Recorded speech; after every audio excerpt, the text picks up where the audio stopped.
ಇದು ವಿದ್ಯುತ್ ಅಂದ್ರೆ ಇದು ಯಾವ ರೀತಿ ಗೃಹ ಬಳಕೆ ಮಾಡಬೇಕು, ಆಮೇಲೆ ರೈತರು ಯಾವ ರೀತಿ ಬಳಕೆ ಮಾಡಬೇಕು ಅನ್ನೋದ್ರ ಬಗ್ಗೆ ಈ ಸರ್ಕಾರಗಳಿಗೆ ಮೊದಲೇ ಜ್ಞಾನ ಇಲ್ಲ. ಅಂದ್ರೆ ವಿದ್ಯುತ್ ಬೇಕು, ಬ್ಯಾಡತ್ತಲ್ಲ, ಗೃಹ ಬಳಕೆ ಮಾಡುವಂಥದ್ದಕ್ಕೆ ಬೇಕು, ರೈತಕ್ಕೆ ಬಳಕೆ ಮಾಡುವಂಥದ್ದು ಬೇಕು.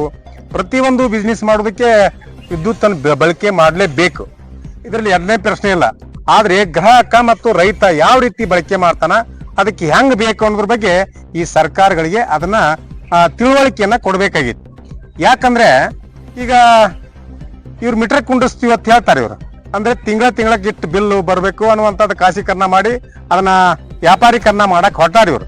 ಅದು ಸರಿ, ಆದ್ರೆ ಗ್ರಾಹಕನಿಗೆ ಎಷ್ಟು ಹೊರಿ ಆಕತ್ತೆ ಅನ್ನೋ ಬಗ್ಗೆ ಏನ್ರೆ ಈ ಗೃಹ ಮಂತ್ರಿಗೆ ಅಥವಾ ಈ ರಾಜ್ಯದ ಮುಖ್ಯಮಂತ್ರಿಗೆ ಏನ್ರ ಜ್ಞಾನ ಐತೇನ್ರಿ? ಇಲ್ಲ. ಹಂಗಾಗಿ ಈಗ ಮೀಟರ್ ಕುಂಡಿಸ್ತೀವಿ ಅಂತಾರ. ಒಂದು ಉದಾಹರಣೆಗೆ ರೈತರಿಗೆ ಏನ್ ಮೀಟರ್ ಕುಂಡಿಸ್ತೀವಿ ಅಂತಿಲ್ಲ ಪಂಪ್ಸೆಟ್ಗಳಿಗೆ, ಆ ಪಂಪ್ಸೆಟ್ಗಳಿಗೆ ಮೀಟರ್ ಕುಂಡಿಸೋದ್ರಿಂದ ಎಷ್ಟು ಬಿಲ್ ಬರ್ತೈತೆ ಅನ್ನೋ ಬಗ್ಗೆ ಏನ್ರಿ ಮುಖ್ಯಮಂತ್ರಿಗಳಿಗೆ ನಿಮಗೆ ಏನೋ ಜ್ಞಾಪಕ ಐತಿ ಏನ್ರಿ? ಗೃಹ ಮಂತ್ರಿಗಳಿಗೆ ನಿಮಗೇನ್ರಿ ಒಂದ್ ತಿಂಗಳ ಬಿಲ್ ಇಟ್ಟ HP ಗೆ ಇಟ್ಟು ಮೋಟರ್ಕ ಇಟ್ಟು ಬಿಲ್ ಹಾಕತ್ತೆ ಅನ್ನೋದ್ರ ಬಗ್ಗೆ ನಿಮಗೇನ್ರಿ ಜ್ಞಾಪಕ ಐತಿ? ಇಲ್ಲ. ಯಾಕಿದನ್ನ ವಿರೋಧ ಮಾಡಾಕತ್ತೀವಿ ರೈತರಂದ್ರೆ, ನಾವು ರೈತರು ಬೆಳೆದಂತ ಪ್ರತಿಯೊಂದು ಬದುಕಿಗೆ ಬೆಲೆ ಇಲ್ಲ, ಅದಕ್ಕೆ ತೂಕ ಮಾಡುವಂತ ಯಂತ್ರಗಳಿಲ್ಲ. ಅದನ್ನ ಯಾರು ಮಾಡ್ಬೇಕು? ಕಚ್ಚಾ ಮತ್ತು ಪಕ್ಕಾ ವಸ್ತುಗಳು ಎರಡು ವಸ್ತು ಅಕ್ಕಾವು. ಒಂದು ಕಚ್ಚಾ ವಸ್ತು, ಒಂದು ಪಕ್ಕಾ ವಸ್ತು. ರೈತರಿಂದ ಕಚ್ಚಾ ವಸ್ತು ಆ ವ್ಯಾಪಾರೀಕರಣ ಮಾಡಿ ತಗೊಂಡ್ ಬಿಟ್ಟಂದ್ರ ಅದು ಪಕ್ಕಾ ವಸ್ತು ಆಕತಿ. ಅದರಲ್ಲಿ ಸರ್ಕಾರ ತೆರಿಗೆ ಅಥವಾ ಇನ್ನಿತರ ಲಾಭಾಂಶಗಳು ಅಲ್ಲಿ ತಯಾರಾಕಾವ್. ಅದ್ರ ಮ್ಯಾಗ ಅಂದ್ರೆ ರೇಟ್ ನಿಗದಿ ಆಗ್ಬೇಕೇ ಹೊರತು ಇವರು ಆ ರೇಟ್ ನಿಗದಿ ಮಾಡೋದು ಗೊತ್ತಿಲ್ಲ, SAP ಕಮಿಟಿ ಕಬ್ಬಿನ ದರ ನಿಗದಿ ಮಾಡೋದು ಗೊತ್ತಿಲ್ಲ, MSP ಅಂತೇಳಿ ಸಾಮಾನ್ಯ ಬೆಳೆಗಳಿಗೆ ಕೊಡ್ಬೇಕಾಗಿತ್ತು ಅದು ಗೊತ್ತಿಲ್ಲ. ಈ ರೇಟ್ ಕೊಡ್ಲಾರ್ದೆ ಜನರಿಗೆ ಒಂದು ಸಾಮಾನ್ಯ ಏನು ನ್ಯಾಯ ಕೊಡ್ಲಾರ್ದೆ ನೀವು ಏಕದಮ್ ಖಾಸೀಕರಣ ಮಾಡ್ತೀವಿ, ಕರೆಂಟ್ ನಾವು ಮಾರಾಟ ಮಾಡಿ ನಿಮಗ ಬಿಲ್ ವಸೂಲಿ ಮಾಡ್ತೀವಿ ಅಂದ್ರ ಇದು ಸಾಧ್ಯ ಆಗಲ್ಲ ಮಾತಾ. ಆ ಕಾರಣಕ್ಕೆ ಈ ಗೃಹ ಮಂತ್ರಿ ಆಗಿರ್ಲಿ ಅಥವಾ ಈ ರಾಜ್ಯದ ಮುಖ್ಯಮಂತ್ರಿ ಆಗಿರ್ಲಿ ರೈತರನ್ನ, ಬುದ್ಧಿವಂತ ರೈತರನ್ನ ಕರೆದು ಮಾತುಕತೆ ಮಾಡ್ಬೇಕು, ಚರ್ಚೆ ಮಾಡ್ಬೇಕು. ಅಂದ್ರೆ ಪ್ರಜಾಪ್ರಭುತ್ವ ವ್ಯವಸ್ಥೆ ಕೆಳಗಡೆ ಪ್ರಜೆಗಳಿಂದ ಪ್ರಜೆಗಳಿಗಾಗಿ ಪ್ರಜೆಗಳೇ ಪ್ರಜೆಗಳಿಗೋಸ್ಕರ ಅಂತೇಳಿ ಕಾನೂನು ಐತಿ ಅಲ್ಲ ದೇಶದಾಗ. ಹಂಗಿರುವ ಹೊತ್ನಾಗ ಓಟ್ ಹಾಕೊಳಕ ಜನ ಬೇಕು, ಈ ಕಾನೂನು ಮಾಡೋ ಜನ ಇಲ್ಲ, ಜನ ಬೇಕಾಗಿಲ್ಲ. ಸರ್ವಾಧಿಕಾರ ಮಾಡ್ತೀರಿ, ಇದು ತಪ್ಪು. ಆ ದೃಷ್ಟಿಯಿಂದ ಖಾಸೀಕರಣ ಮಾಡೋದು ತಪ್ಪಾಕತಿ. ಇದನ್ನು ಮಾಡ್ಕೊಡ್ದು, ಅದನ್ನ ಮಾಡಬಾರ್ದು. ಖಾಸಗೀಕರಣ ಮಾಡೋದು ಖಂಡಿತ ತಪ್ಪಾಗತ್ತೆ. ಆಮೇಲೆ ಜನರ ಮೇಲೆ ಹೊರೆ ಬೀಳುತ್ತೆ. ಆಮೇಲೆ ನೀವು ಹೆಂಗೆ ಓಟ್ ಹಾಕ್ಬೇಕಾದ್ರೆ ಜನರನ್ನ ಬೇಕು ಅಂತ ಹೇಳ್ತೀರಿ, ಹಂಗೆ ಮುಂದೆ ಹೋಗೋಣ. ಜನರು ಬೇಕು ಅಂತ ಹೇಳ್ತೀರಿ, ಈ ತರ ಒಂದಿಷ್ಟು ಯೋಜನೆಗಳನ್ನ ನೀವು ತರಬೇಕಾದ್ರೆ ಯಾಕೆ ನಮ್ಮನ್ನ ನೀವು ಕರೆಯಲ್ಲ, ಯಾಕೆ ನಮ್ಮನ್ನ ಕೂಡಿಸ್ಕೊಂಡು ಆ ಒಂದು ಮಾಹಿತಿಯನ್ನು ನಮ್ಗೆ ತಿಳಿಸಲ್ಲ ಅನ್ನುವಂಥ ಮಾತನ್ನ ಹೇಳ್ತೀರಿ. ಆಮೇಲೆ ಎಷ್ಟೋ ಕಡೆ ಈ ಖಾಸಗೀಕರಣ, ವಿದ್ಯುತ್ ಖಾಸಗೀಕರಣ ಅಂತ ಬಂದಾಗ ಈಗ ನಾವು ಪ್ರೆಸೆಂಟ್ ಸರ್ಕಾರದ ಒಂದಿಷ್ಟು ಸಂಸ್ಥೆಗಳು ನಮಗೆ ವಿದ್ಯುತ್ ಅನ್ನ ಕೊಡ್ತಾ ಇರುವಂತದ್ದು, ಅದು ಹೆಸ್ಕಾಂ ಆಗಿರ್ಬೋದು, ಚೆಸ್ಕಾಂ ಆಗಿರ್ಬೋದು, ಈ ಲೋಡ್ ಶೆಡ್ಡಿಂಗ್ ಅನ್ನುವಂಥದ್ದನ್ನ ಈ ಬೇಸಿಗೆ ಕಾಲದಲ್ಲಿ ಮಾಡುವಂತದ್ದು, ಅದರಿಂದ ಜನ ಬೇಸತ್ತು ಹೋಗಿದ್ದಾರೆ. ಎಲ್ಲೋ ಒಂದು ಕಡೆ ಖಾಸಗೀಕರಣ ಬಂದಾಗ ಕೆಲವೊಂದಿಷ್ಟು ಜನ ಹೇಳುವಂತ ವಾದ ಏನು ಅಂತಂದ್ರೆ, ಖಾಸಗೀಕರಣ ಬಂದಾಗ ನೀಟಾಗಿ 24 ಗಂಟೆಗಳ ಕಾಲ ಕೂಡ ಈ ಒಂದು ಕರೆಂಟ್ ಬರುವಂತದ್ದಾಗಿರುತ್ತೆ. ಸೊ ಅದು ಒಂದು ರೀತಿಯಿಂದ ಒಳ್ಳೇದಲ್ಲ ಅನ್ನುವಂಥದ್ದು. ಇದಕ್ಕೆ ನೀವೇನ್ ಹೇಳ್ತೀರಿ? ನೋಡಿ, 24 ತಾಸು ಕರೆಂಟ್ ಕೊಡ್ಲೇಬೇಕು. ಇವ್ರೇನು ಯಾರು ಬಿಡಿಯಲ್ಲ ಅಂದ್ರೆ ಬಿಲ್ ಕಟ್ತವ್ರೆ ಕೊಡ್ಲೇಬೇಕು. ಇದ್ರಾಗ ಕ್ವಾಲಿಟಿ ಕರೆಂಟ್ ಕೊಡ್ಲೇಬೇಕು, ನಾವು ಸರಿಯಾಗಿ ಬಿಲ್ ತುಂಬಲೇಬೇಕು. ಇದು ಕಾನೂನು ಬದ್ಧವಾಗಿರ್ತಕ್ಕಂಥ ನಿಯಮಗಳಿವು. ಆದ್ರೆ ನೀವು ಒಂದು ಪ್ರಶ್ನೆ, ರೈತರಿಗೆ 8 ಗಂಟೆ ಕರೆಂಟ್ ಕೊಡ್ತೀರಿ ಹೇಳ್ರಿ? ಹಂಗಾರ 8 ಗಂಟೆ ಕೊಡ್ಬೇಕು. ಕೃಷಿ 8 ಗಂಟೆ ಕೊಟ್ರ ಆ ಕೃಷಿ ಕರೆಕ್ಟ್ ಆಗಿ ಅದು ಜೀವಂತ ಉಳಿತೈತಿ ಅನ್ನೋದ್ರ ಬಗ್ಗೆ ಒಂದ್ ಲೆಕ್ಕ ಕೊಡ್ರಿ ನೋಡೋಣ. ಹಂಗಾರ ನಿಮಗೆ ಲೆಕ್ಕನ ಗೊತ್ತಿಲ್ಲಲ್ಲ. ಹಂಗಾದ್ರೆ ಈ ಸಂವಿಧಾನ ಬಂದು 8 ವರ್ಷಗಳ ಈ ದೇಶದಾಗ ಆಯ್ತು, ಆಮೇಲೆ ಕರೆಂಟ್ ಕೊಟ್ಟು 8 ವರ್ಷಗಳಾಯ್ತು. ಮೊದಲ ಕರೆಂಟ್ ಕೊಡೋದ್ನಾಗ ಏನಂತ ಕೊಟ್ರಿ? ನೀವು 24 ತಾಸು ಕರೆಂಟ್ ಕೊಡ್ತೀವಿ. ಆವತ್ತಿನ ಸರ್ಕಾರ, ನಿಮ್ ಸರ್ಕಾರ ಅಲ್ಲ, ಇಂಥ ಸರ್ಕಾರ ಮೊದಲು ಒಂದಿತ್ತು. 24 ತಾಸು ಕರೆಂಟ್ ಕೊಡ್ತೀವಿ, ನೀವು ಆರಾಮ್ಸಿರಿ, ನೀರ್ ಹಾಸ್ಬೋದು ಅಂತೇಳಿ ನಮ್ಗೆಲ್ಲ 24 ತಾಸು ಕರೆಂಟ್ ಕೊಟ್ಟವ್ರೆ ನೀವೆಲ್ಲ. ಇತ್ತಿತ್ತಲಾಗಿ ಬಂದು ರೈತರನ್ನ ಒಡೆದಾಳುವಂತ ನೀತಿಗಳು ನಿಮ್ಮಲ್ಲಿ ಪ್ರಾರಂಭ ಆಗ್ಯಾವ. ರೈತರನ್ನ ಸಾಲಗಾರನ ಮಾಡ್ಬೇಕು, ಆಮೇಲೆ ರೈತರ ಭೂಮಿಯನ್ನ ಕಸ್ಕೋಬೇಕು ಅನ್ನುವಂಥದ್ದು ಸರ್ಕಾರಗಳ ಹುನ್ನಾರ. ಆಮೇಲೆ ಇನ್ನೊಂದು ಏನಂತಂದ್ರೆ, ಈ ವಿದ್ಯುತ್ ಖಾಸಗೀಕರಣ ಅಂತ ತಗೊಂಡಾಗ ನಾವು ಡೆಲ್ಲಿ, ಆಮೇಲೆ ಕೆಲವೊಂದಿಷ್ಟು ಮೆಟ್ರೋ ಸಿಟಿಗಳು, ಮುಂಬೈ ಆಗಿರ್ಬೋದು, ಇಲ್ಲಿ ಕೆಲವೊಂದು ಸಂಸ್ಥೆಗಳು ಈಗಾಗಲೇ ಖಾಸಗೀಕರಣವನ್ನ ಮಾಡ್ತಾ ಇರುವಂತದ್ದು. ಅದು ಅದಾನಿ ಗ್ರೂಪ್ಸ್ ಆಗಿರ್ಬೋದು, ಟಾಟಾ ಗ್ರೂಪ್ಸ್ ಆಗಿರ್ಬೋದು, ಬೇರೆ ಬೇರೆ ರಿಲಯನ್ಸ್ ಪವರ್ ಲಿಮಿಟೆಡ್ ಆಗಿರ್ಬೋದು. ಹೌದು. ಬಟ್ ನಾವು ಕಂಪೇರ್ ಮಾಡಿದಾಗ ಈಗ ನಾವು ಕರ್ನಾಟಕದಲ್ಲಿ ಏನು ಈ ಕರೆಂಟ್ಗೆ ಒಂದು ಯೂನಿಟ್ಗೆ ಸರಿ ಸುಮಾರು ಒಂದು 5.5 6 ರೂಪಾಯಿ 8 ರೂಪಾಯಿ ಒಳಗೆ ಹೆಚ್ಚು ಕಡಿಮೆ ನಾವು ಕೊಡ್ತಾ ಇರುವಂತದ್ದು. ಹೌದು. ಬಟ್ ಖಾಸಗೀಕರಣ ನಾವು ಮುಂಬೈ ಮತ್ತೆ ಡೆಲ್ಲಿ ಅಂತ ಸಿಟಿಗಳಲ್ಲಿ ತಗೊಂಡಾಗ ಒಂದು ಯೂನಿಟ್ಗೆ ನೇರವಾಗಿ 15 ರೂಪಾಯಿ ತಗೊಳ್ತಾರೆ. ಅಂದ್ರೆ ಇದ್ರ ಡಬಲ್ ರಷ್ಟು ಆಯ್ತು. ಹೌದು. ಅಂದ್ರೆ ಇದನ್ನ ವಿಚಾರ ಮಾಡಿದಾಗ ಎಲ್ಲೋ ಒಂದ್ ಕಡೆ ಲೋಡ್ ಶೆಡ್ಡಿಂಗ್ ಆಗಿ ಒಂದು ಅರ್ಧ ಗಂಟೆ 1 ಗಂಟೆ ಹೋದ್ರೂ ಪರವಾಗಿಲ್ಲ, ನಮಗೆ ಬಿಲ್ ಸೇವ್ ಆಗುತ್ತೆ ಅನ್ನುವಂಥದ್ದು ಜನರ ಒಂದು ಮಾತು ಕೂಡ ಒಂದಿಷ್ಟು ಅವರು ಕೂಡ ಹೇಳುವಂತವ್ರು ಇದ್ದಾರೆ. ಸೊ ಇದ್ರ ಬಗ್ಗೆ ನೀವು ಅಂದ್ರೆ ಈ ಬೆಲೆ ಪ್ರತಿ ತಿಂಗಳು ಬಿಲ್ ತುಂಬಬೇಕಾಗಂತ ಅಂದ್ರೆ ಒಂದು ಪ್ಯಾನಿಕ್ ಆಗುವಂತ ವಿಷಯ ಏನಂತಂದ್ರೆ, ಈಗ ಯಾವ್ದೋ ಒಂದು ಅಂಗಡಿಲಿ ಹೋಗಿ ಏನೋ ಒಂದು ಟಿವಿನೋ ಖರೀದಿ ಮತ್ತೊಂದೇನೋ ಖರೀದಿ ಮಾಡಿದ್ರೆ ಪ್ರತಿ ತಿಂಗಳು EMI ತುಂಬಬೇಕು.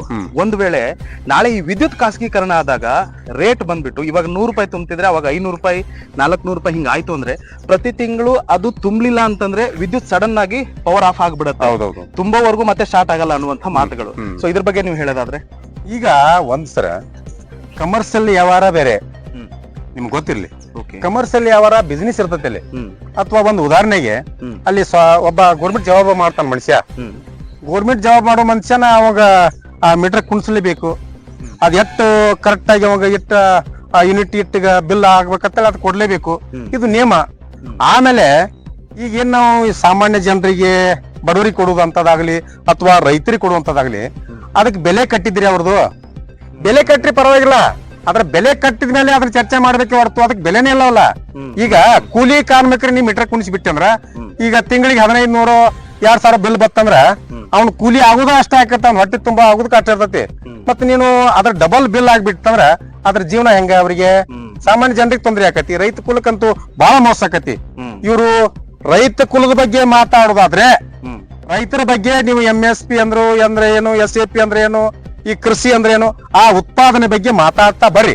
ಆ ನಂತರ ಮೀಟರ್ ಬಗ್ಗೆ ಕುಣಿಸ್ಬಾರ್ದ ಬಗ್ಗೆ ಚರ್ಚೆ ಮಾಡೋಣ. ಇದ್ದಕ್ಕಿದ್ದಂಗೆ ನೀವು ಕಾಯ್ದೆ ಜಾರಿಗೆ ತರಾಕತ್ತೀರಿ, ಯಾರನ್ನ ಕೇಳಿ ಜಾರಿಗೆ ತರಾಕ್ತೀರಿ ಅಂದ್ರೆ ನಿಮ್ಮ ಹುನ್ನಾರಗಳೇನಂದ್ರ ರೈತರನ್ನ ಬೆಲೆ ಕೊಡ್ಲಾರ್ದೆ ನೀವು ಬಿಟ್ರಿ ಅಂದ್ರ ರೈತರು ಸಾಲಗಾರ ಆಗ್ತಾರೆ. ಆಮೇಲೆ ಕಂಪನಿಗಳಿಗೆ ಭೂಮಿಗಳನ್ನ ಕೊಡಾಕತ್ತಾರ. ಕಂಪನಿಗಳಿಗೆ ಭೂಮಿಯನ್ನ ಕೊಡಾರ್ದಾರ ಇವ್ರು. ಅಂದ್ರೆ ಕಂಪನಿ ಒಕ್ಕಲ್ತನವನ್ನ ಭಾರತ ದೇಶದಾಗ ಚಾಲು ಆಗ್ಬೇಕು. ಭಾರತ ಸರ್ಕಾರ ಇರೋದು ಗುರಿ ಅದ, ರಾಜ್ಯ ಸರ್ಕಾರ ಇರೋದು ಗುರಿ ಅಂತದ ಅದೇ. ರೈತರ ಕೈಯನ್ನು ಭೂಮಿ ಕಸ್ಕೊಳ್ಬೇಕನ್ನುವಂತ ಹುನ್ನಾರೆ ಹೊರತು ಇದು ಕರೆಂಟ್ ಕೊಟ್ಟು ಉದ್ಧಾರ ಮಾಡುವಂತ ಕಾರ್ಯಕ್ರಮ ಅಲ್ವೇ ಅಲ್ಲ. ಸಂಪೂರ್ಣ ಇದು ತಪ್ಪು. ಹೌದು, ತಪ್ಪು. ಇಷ್ಟು ಮಾಹಿತಿಯನ್ನ ಹೇಳಿದ್ರಿ. ಈಗ ಖಾಸಗೀಕರಣ, ವಿದ್ಯುತ್ ಖಾಸಗೀಕರಣ ಮಾಡೋಕೆ ಏನ್ ಸರ್ಕಾರ ಕೈಗೆತ್ಕೊಂಡಿರುವಂತದ್ದು, ಈ ಹಿಂದೆ ಕೂಡ ಈ ತರ ಒಂದು ಸನ್ನಿವೇಶ ನಡೆದಿತ್ತು ಅನ್ನುವಂತ ಒಂದಿಷ್ಟು ಮಾತುಗಳನ್ನ ನಾವು ಕೇಳಿದ್ವಿ. ಸೊ ಅದರ ಹಿಂದೆ ಒಂದಿಷ್ಟು ಅನುಭವಗಳು ಕೂಡ ಆಗಿದೆ. ಆಮೇಲೆ ತಮ್ಮ ಗಮನಕ್ಕೂ ಕೂಡ ಬಂದಿರುವಂತದ್ದು. ಅಂದ್ರೆ ಜನಕ್ಕೆ ಒಂದು ಎಕ್ಸಾಂಪಲ್ ರೀತಿ, ಅಂದ್ರೆ ಈ ಖಾಸಗೀಕರಣ ಆದ್ಮೇಲೆ ಪ್ರತಿ ತಿಂಗಳು ನಮಗೆ ಬಿಲ್ ಎಷ್ಟು ಬರುತ್ತೆ ಅನ್ನುವಂಥದ್ದು ಒಂದು ಡೌಟ್ ಅಲ್ಲಂತೂ ಇದ್ದಾರೆ. ಅಂದ್ರೆ ಮುಂದೆ ನಮಗೆ ಖಾಸಗೀಕರಣ ಆಯ್ತಪ್ಪ, ಯಾಕಂದ್ರೆ ಜನಕ್ಕೆ ಏನಾಗಿದೆ ಅಂತಂದ್ರೆ ಇದೇನ್ ಸುಮ್ನೆ ಖಾಸಗೀಕರಣ ರೈತರಿಗೆ ಮಾತ್ರ ಬೇಕಾಗಿದೆಯಾ ಅನ್ನೋ ಇನ್ನೂ ಒಂದಿಷ್ಟು ವಿಚಾರಗಳು ಬಹಳಷ್ಟು ಜನರ ಮೈಂಡ್ ಅಲ್ಲಿ. ಹಂಗಾಗಿ ಜನಕ್ಕೂ ಕೂಡ ಇದ್ರ ಬಗ್ಗೆ ಒಂದು ಅವೇರ್ನೆಸ್ ಮೂಡಿಸಬೇಕು ಅಂತಂದಾಗ ಈ ಹಿಂದೆ ನಡೆದಿರುವಂತಹ ಒಂದಿಷ್ಟು ಸನ್ನಿವೇಶಗಳನ್ನ ನೆನಪು ಮಾಡ್ಕೊಂಡಾಗ ಈ ಬಿಲ್ ವೈಸ್ ಬಂದಾಗ ಅದಕ್ಕೆ ಏನ್ ಹೇಳ್ತೀರಿ ಅಂತ. ಈಗ ಒಂದು ಉದಾಹರಣೆಗೆ ಗೊತ್ತಾಗ್ಬಿಡ್ಲಿ ರಾಜ್ಯದ ಜನರಿಗೆ. ಈಗ 1999ರಲ್ಲಿ ಕಾಂಗ್ರೆಸ್ ಸರ್ಕಾರ ಬರ್ತೈತಿ ರಾಜ್ಯದೊಳಗ. ಆಮೇಲೆ ಕರೆಂಟ್ ಸಮಸ್ಯೆ ಬಹಳಷ್ಟು ಸಮಸ್ಯೆ ರಾಜ್ಯದಾಗ ಆದಾಗ ರಾಜ್ಯದ ಎಲ್ಲಾ ರೈತ ಸಂಘಟನೆಗಳು ಬಹಳ ಜೋರಾಗಿ ಹೋರಾಟ ಮಾಡ್ತೀವಿ. SM ಕೃಷ್ಣ ಸರ್ಕಾರ ಏನ್ ಮಾಡ್ತಾರಂದ್ರೆ, ಇಲ್ಲ ನಾವು ಖಾಸಗೀಕರಣ ಮಾಡೋರು, ನಾವು ಮೀಟರ್ ಕುಣಿಸೋರು, ರೈತರ ಸುಟ್ಟ TCಗಳಿಗೆ ಬಿಲ್ ತುಂಬ ತಕ್ಕ ನಾವು TC ಕೊಡಂಗಿಲ್ಲ ಅಂತೇಳಿ ಸರ್ಕಾರವನ್ನ ಕಾನೂನು ಮಾಡಿಬಿಡ್ತಾರೆ. ಆವಾಗ ರೈತ ಚಳವಳಿಗೆ ನಾವೆಲ್ಲ ಅದ್ರ ವಿರುದ್ಧ ಪ್ರತಿಭಟನೆ ಮಾಡ್ತೀವಿ. ಪ್ರತಿಭಟನೆ ಮಾಡಿ ಅದನ್ನೆಲ್ಲ ಕಾನೂನನ್ನ ಜಾರಿ ತರ್ತಾರ ಅವರು. ನಾವು ಕಾನೂನನ್ನ ಜಾರಿ ತಂದ ಮೇಲೆ ನಾವು ರೈತರೆಲ್ಲ ಬೀದಿಗೆ ಬರ್ತೀವಿ. ಆಗ ಒಂದು ಸಣ್ಣದೊಂದು ಉದಾಹರಣೆ ಅಂದ್ರೆ, ಬೆಳಗಾವಿ ಜಿಲ್ಲೆಯೊಳಗ ಒಬ್ಬ ರೈತನಿಗೆ ಮೀಟರ್ ಕುಂಡಿಸ್ತಾರ. 4 ಎಕರೆ ಭೂಮಿ, ಅದು ಕೆರಡು ಎನ್ನುವಂಥದ್ದು ಒಂದು ಹಳ್ಳಿ. 4 ಎಕರೆ ಜಮೀನು, 5 HP ಮೋಟರು, ಅದಕ್ಕೆ ಮೀಟರ್ ಕುಂಡಿಸ್ತಾರ KV ಅವರು. ಮೀಟರ್ ಕುಣಿಸಿದ ಮೇಲೆ ಅವ ಈ ಜೂನ್ ತಿಂಗಳಿಗೆ ಬಂದ ಅಗಿ ತಯಾರು ಮಾಡಿರ್ತಾನ ಭತ್ತ ಹಚ್ಚಾಕ. ಆ ಭತ್ತದ ಅಗಿ ತಯಾರಿ ಮಾಡ್ಕೊಂಡ್ ಅಗಿ ಕಿತ್ಕೊಂತ ರೆಡಿ ಮಾಡ್ತಾನ. KV ಅವ್ರಿಗೆ ಗೊತ್ತಾಕತಿ ಇವ ಅಗಿ ಹಚ್ತಾನಂತ, ಭತ್ತ ಅಗಿ ಹಚ್ತಾನಂತಾಳೆ. ಅದನ್ನ ವರ್ಷಕ್ಕೆ ಕರೆಕ್ಟ್ 1 ವರ್ಷಕ್ಕೆ ಹೋಗಿ ಅದನ್ನ ಬಿಲ್ ಕಟ್ಟತ್ ಹೇಳ್ತಾರ.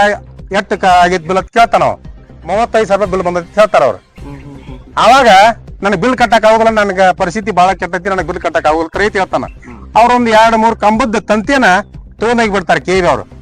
ಆಮೇಲೆ ರೈತ ಚಳವಳಿಗಾರಿಗೆ ಗೊತ್ತಾಕತಿ ಅದ. ಆಮೇಲೆ ನಾವು ಬಾಗಲಕೋಟೆ ಅವರು ರಮೇಶ್ ಅಣ್ಣ ಗಡದನ್ ಅವರು ಅಥವಾ ರಾಜ ಕೋಡಿಹಳ್ಳಿ ಚಂದ್ರಶೇಖರ್ ಅನೇಕ ರೀತಿ ನಾಯಕರೆಲ್ಲ ಹೋಗಿ ಆ ಕರೆಂಟ್ ಆ ಕೇಬಲ್ ಕರೆಸಿ ವೈರ್ ಹಾಕಿಸಿ ಆ ಹುಕ್ ಹಾಕಿಸಿ ಆ ಮೀಟರ್ ಕಿತ್ತೋಗದ ರೈತನ ಬದುಕನ್ನ ನಾವು ಜೀವಂತ ಮಾಡಿ ಕೊಟ್ಟಂತ ಉದಾಹರಣೆ ರಾಜ್ಯದೊಳಗೆ ಒಂದು ವ್ಯತ್ಯಾಸ ಐತಿ.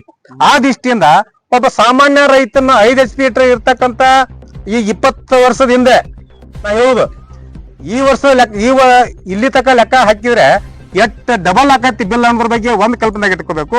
ಆದ ಬರೀ 5 HP ಮೋಟರ್ದ ರೈತನಿಗೆ 35,000 ಬಂದತಿ. ಇನ್ನ 10, 15, 20 HP ಮೋಟರ್ ನಮ್ಮ ರೈತರ ಮೋಟರ್ಗಳದಾವ.